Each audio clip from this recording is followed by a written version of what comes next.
Welcome to another episode of Weighing In with Travis Hartman. In this corner with Jonathan Cortes. Jonathan is the main event for Rumble at the Ritz in Sanford, Florida.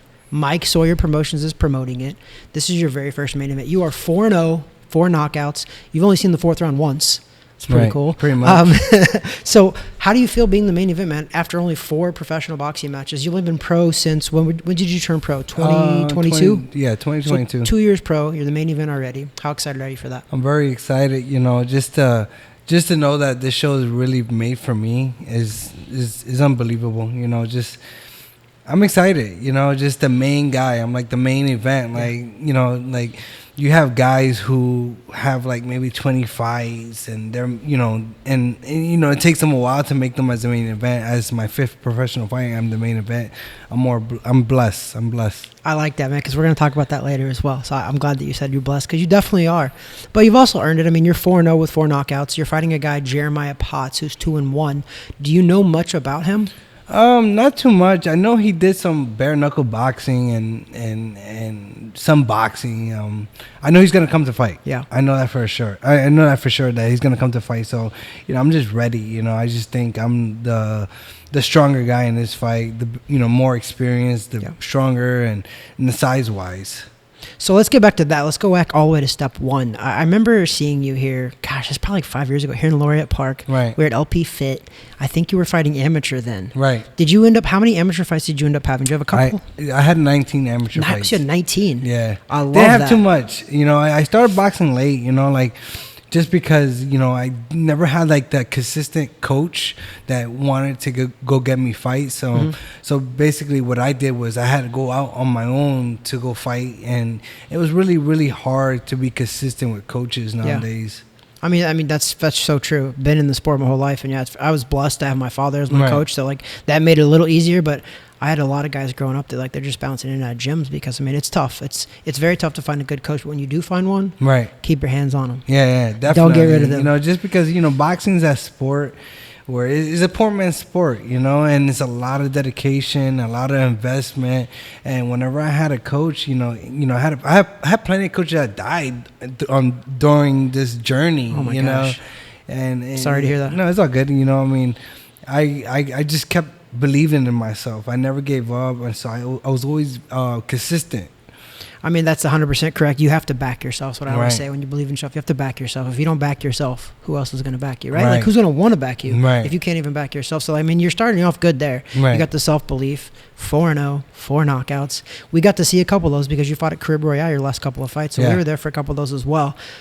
You're a lefty. You're a southpaw. You come from that unorthodox type of stance. Do you think that gives you a benefit over righties? Yeah. I would say I'm naturally right-handed. You switched. I'm a switch hitter, So I prefer a southpaw stance just because it's a little bit easier for me. Stronger hands in his front, but I put myself in that predicament so I could establish his jab a little more stronger and I have more confidence with my jab. Do you find yourself switching much? Because I remember the fight that I watched. I don't remember you switching. You probably didn't have to, because I think you knocked him out in the first round. I didn't have to. So. I prefer southpaw. I trained my whole entire amateur career and professional career as a southpaw. If I have to go right-handed, I'll go right-handed, but I prefer southpaw.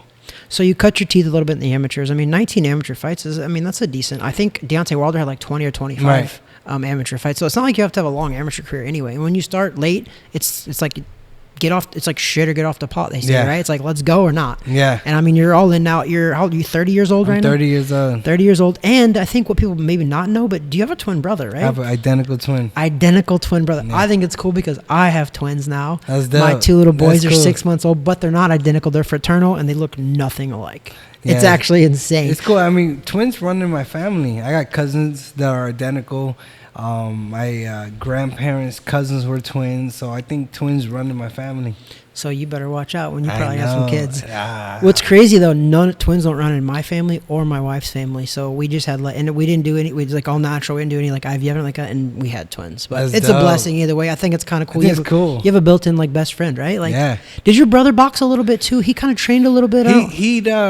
He's more into bodybuilding. That's what he does, like the classic physique bodybuilding. He knows somewhat boxing, but he is not as educated as I am with the boxing. You just wanted it more. I mean, obviously, I wanted it more. Yeah. Which and he wanted the bodybuilding, which is it's all good. I mean, now you guys kind of have your own identity, then, right? Like you box, he's a bodybuilder. Right. Does he help you any way in fitness with that? With the nutrition plan, he's very educated with that in that aspect. But I do ask him for advices for, like, you know, some powerlifting moves, or, you know, just to help me, you know, whenever I'm off season of training. Yeah. I like to, like, you know, build my muscle. I like to stay in the gym all the time. Even if I don't have a fight lined up, I'm always in the gym. I was gonna say I've never honestly seen you out of shape. I know. Like, honestly, and that's a positive. It's a lifestyle. It's a compliment, it's a lifestyle, man. It's the way it's got to be, because you see a lot of these guys. I think a lot of the most famous guys, like Ricky Hatton, right? He was the top level for sure, but he used to get out of shape so badly after fights. Called himself Ricky Fatten.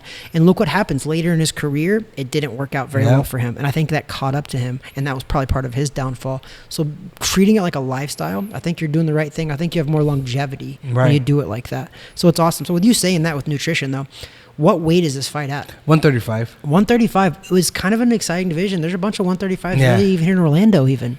So like that's kind of a hot division really. I'm actually planning on going to 130. Yeah. Yeah, because, you know, as the competition gets better in the 135 division, those guys are coming down from 160. And I walk around tops 145, 47. Because you live right, though. That's why. Like, you're not ballooning up like that. So 130, that's... Oh my That's the ideal weight for me. You know, 135 is like, all right, it's doable as well too. But I like in my amateur career, I used to do 132. Yep. You know, but as a professional amateur is totally different. It is night and day totally sometimes, different, man. Yeah. So 130 is my ideal weight. So when you start to really step up to the big fights, that's what you're kind of looking at 130. Yeah. You can make that. I can make that. Like right now, I'm like, you know, I hit the gym this morning. I had a sauna suit. I was like maybe 141, just chilling. You're going to make weight, all right? Yeah. So the fights are this Saturday, November 2nd. Again, they're at the Ritz Theater in Sanford, Florida. I believe it's the first fights they've ever had at the Ritz Theater, by the way, by looking at it. And Mike Sawyer's promoting it, MikeSawyerPromotions.com, or they can message you guys for tickets. I know that you didn't have very many left, so if you still have some, hit up Jonathan Cortes. We'll put his Instagram handle in the link. We can do that right in the details. So again, main event, man. I don't think I hit my first main event until like maybe 8 or 9 fights even, and I had a huge career. And where I was from is where I turned pro, so like everybody knew I didn't even hit a main event then. And you're hitting it, and you've had 4 fights, 4 knockouts. This will be your 5th fight. This is gonna be your first 6-rounder as well. Right. How do you feel about that? Because 4-rounders are different, 6-rounders are different. Every level is kind of a little bit different. I'm excited. I've been sparring a lot, maybe 8 rounds, 10 rounds, and it's been good. You know, I've been doing my running, my sprints, my eating. I'm excited. I'm a little nervous just because I've never done a 6-rounder fight, and it always ended maybe the first, second round. You know, so now I'm gonna be. You only had one that reached the 4th round. You still stopped him in the 4th round. I actually fought that fight at 140. Yeah, and that went up to fight that. That was tough. I was tough because, you know, even after the weigh-in, I don't rehydrate all the way up to like 45, 46. Yeah. So I don't really rehydrate too much. That's because but I think that's how it should be, though. I think these guys shouldn't be 160 fighting 140, fighting 135. 1, I don't think it's healthy. And 2, it just is unfair, really. And that's why you see all these rehydration clauses and all that stuff. It makes sense. Like, I actually am in favor of the rehydration clauses. People all hate them, like catch weights and rehydration clauses. I think they're good. Yeah, because guys are weighing in 140 and coming into the ring 165, 170. That's crazy. Like, you had what's his name, Edgar Berlanga. Yes. When he fought Canelo, he weighed in that night, I think 198 or something. I heard rumors it was 203. That's crazy. And he weighed 168. That's crazy. To 203. And Canelo, people don't realize, Canelo's 5'7.5". Yeah, he's Berlanga's 6 foot. Yeah. 168. I think that's the only reason that Berlanga ended up lasting the 12 rounds, honestly, because he was absorbing that a lot. And Daniel Jacobs did the same thing to Canelo. He ended up coming in like 185 or 190 when he fought Canelo at 160. That's crazy. But he also gave him his best fight too, because he was so much bigger, and you absorb the power a lot better. So I think that rehydration clauses are good. I think you're going to start seeing more of it in the future, because I think we kind of know now, science wise and even nutrition wise, that it's not healthy. for a professional athlete who's already in tip-top shape to put on 25, 30 pounds in 24 hours. I mean, it's insane. I don't think I never liked it, just because, like, if you think about it, if you did like a 12-week, 8-week training camp and you've been training at 147, then you got to go down to 135, 130. Why pick up all that extra weight if you have never trained in that weight, you know? So I like to always go back into the weight where I was training the whole entire training camp, where I could feel comfortable, where I feel relaxed, and I could keep my speed. I mean, I think there's nothing wrong with that. I think that it's healthy and smart. And, I mean, guys like Canelo, they rehydrate a little bit. Like me, the most I ever rehydrated was 8 pounds. What was the weight class you fought in? So I turned pro at 140. Okay. My last pro fight was 47, though. Okay. I got up to 54 a couple times, but I shouldn't have been at 54. Right. I was out of shape for sure. But I fought 54 a couple of times, but my last pro fight was actually 146 I weighed, but it was welterweight. Okay. But I campaigned when I turned pro at 140. Nice.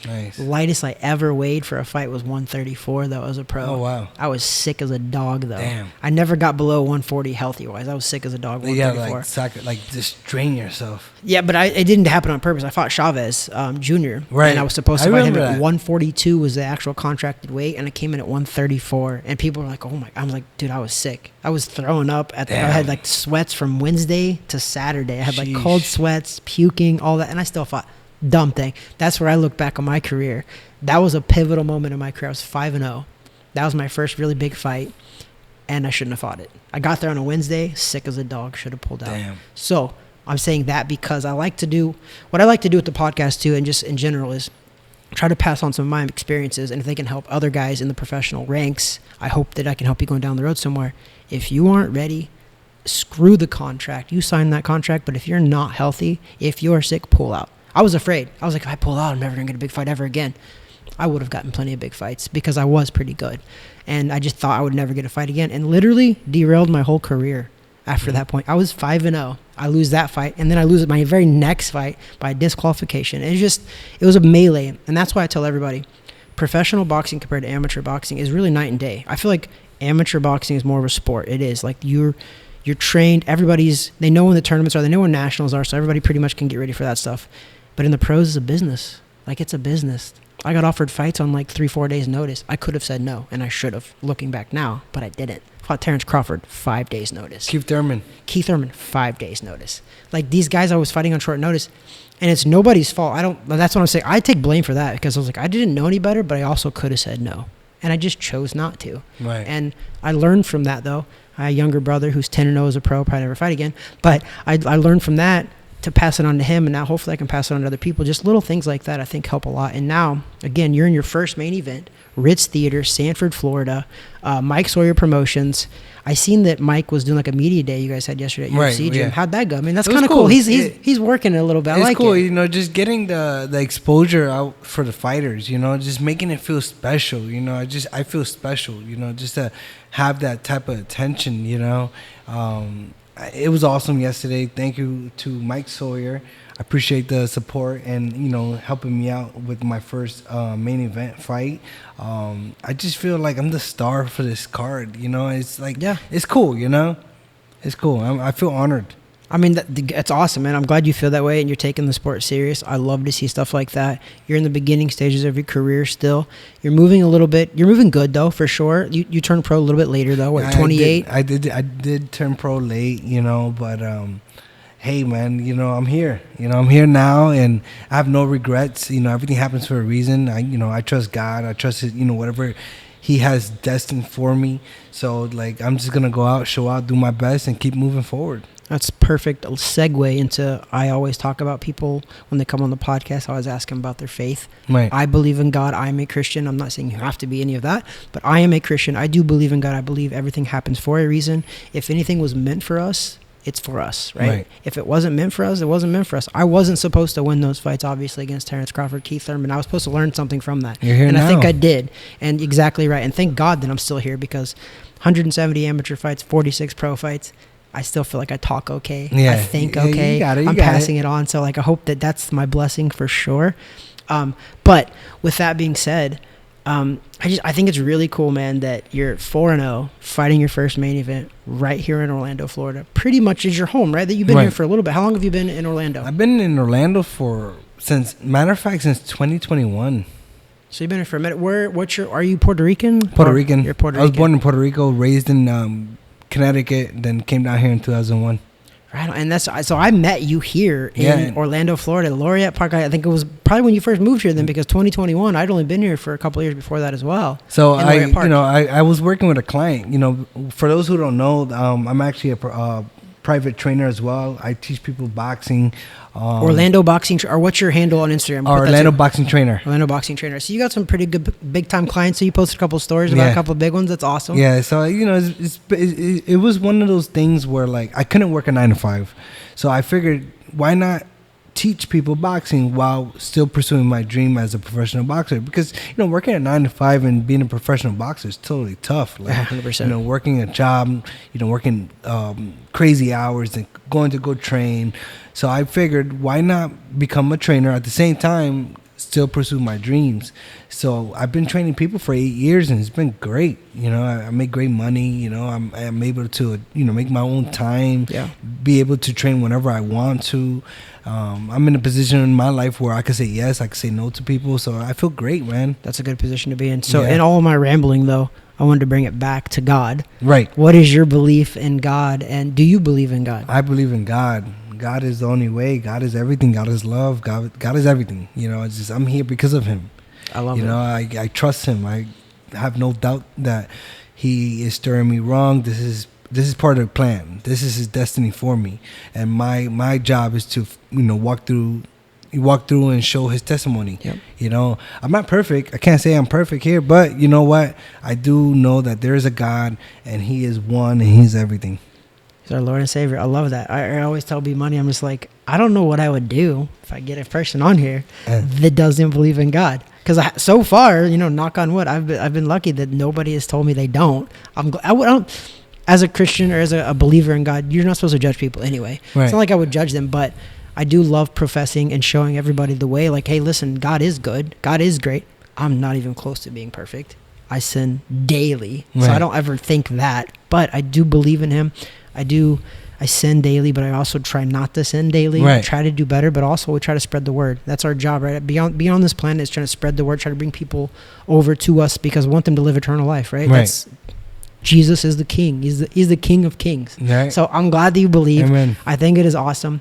Again, you're fighting in your first 6-round fight. You're 4-0. You're fighting in the Ritz Theater in Sanford, Florida, which is kind of cool. I seen the venue, the pictures of it. It's kind of cool. It looks like an old vintage look, like an old Rocky scene where it's a theater. I think it's dope. So I'm excited. I'm excited to kind of see what it is. I know B Money's going, and I'm not 100% in just yet. I have twins, a little girl as well, 3 kids. So I'm trying to make it work and get out there. But I definitely want to go, and I'm probably going to have to go now that we had you on the podcast. I can't have you on the podcast and not show up, right, B Money? So I think I probably just talked myself into going. Sure, guys. So B Money's already going. B Money got tickets, so B Money's going and supporting for sure. I definitely do need to go. I definitely will be there. I just like real quick what you touched on too, that you're a personal trainer. So that's kind of what I got into as well when my career winded down a little bit. I love helping. I love passing on my knowledge, and there's not enough good people in boxing either. No. So you probably see a little bit of that for sure, but there's a lot of snakes in boxing. There's a lot of lies in boxing. There's a lot of deception. There's a lot of manipulation. There's a lot of all of that. So I feel like it's my job to be as good as I can be and pass it on to some of the kids as well, because I actually love training the kids. Like it's I'm fun. Not even I train pros too, but I love training. I got 6-year-olds that come into my gym. I love it's like a blank canvas. I feel like I'm not an artist by no means. I can't draw for nothing, but I feel like an artist if I got a blank canvas. Everything I've taught these kids and everything you see years later, I'm like, oh my gosh, like I did that. Like I showed them the way. And Same. Like they did it, but I was there to guide them that way. And I'm just like, you were there really to plant the seed. Yeah, I'm like, and they just water it every day. I just water. I think it's really cool, and I do love doing that, and I love seeing somebody like you that loves doing that. I follow your Instagram as well. Again, we're gonna put both of your Instagram. We'll put your personal one in there, and also it's Orlando Boxing Trainer. Right. At Orlando Boxing Trainer on Instagram. Hit him up. He's in Orlando. He's one of the best for sure. Thank you. Last question though.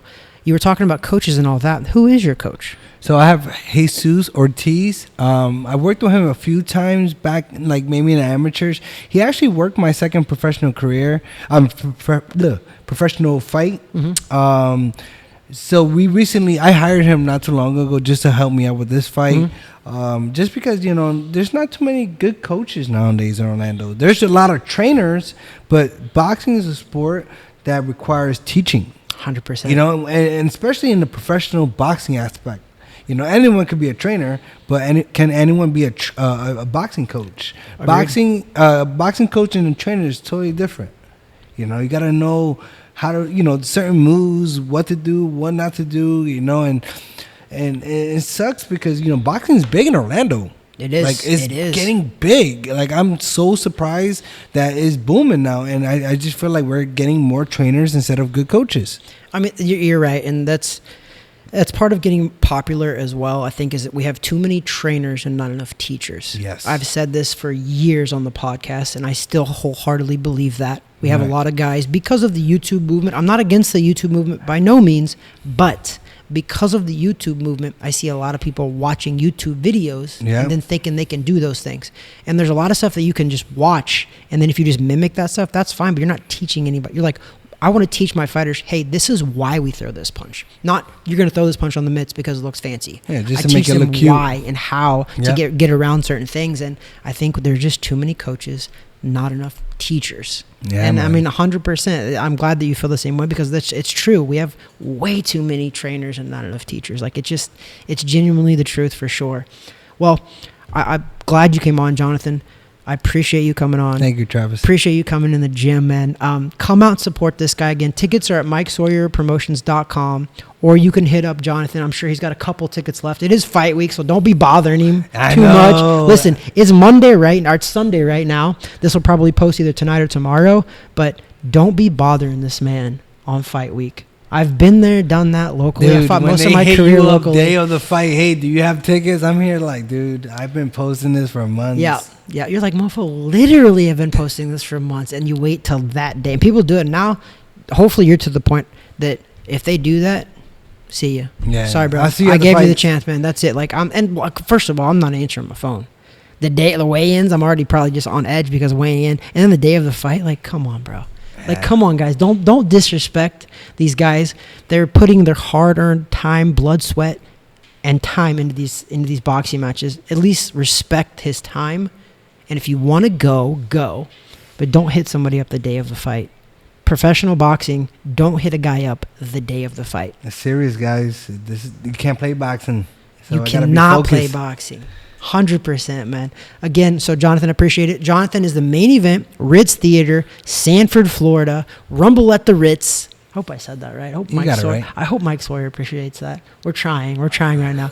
But again, I appreciate you coming on, man. You're 4-0, 4 knockouts, fighting Jeremiah Potts, 2-1. And I think he's got some bare knuckle fights as well.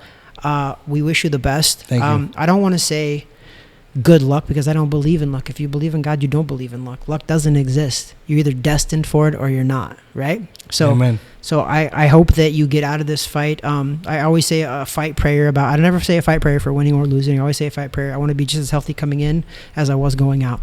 Both guys. So that's definitely my prayer for you guys. I hope you guys are both just as healthy going in as you are coming out. So I wish you health and success down the road, but we'll have you on again for sure, man. Thank you. Appreciate you coming on, Jonathan. Appreciate you. Anything you want to say to the fans? Make sure you guys tune in November 2nd, main event. Don't want to miss it. Appreciate you, brother. Thank you, brother.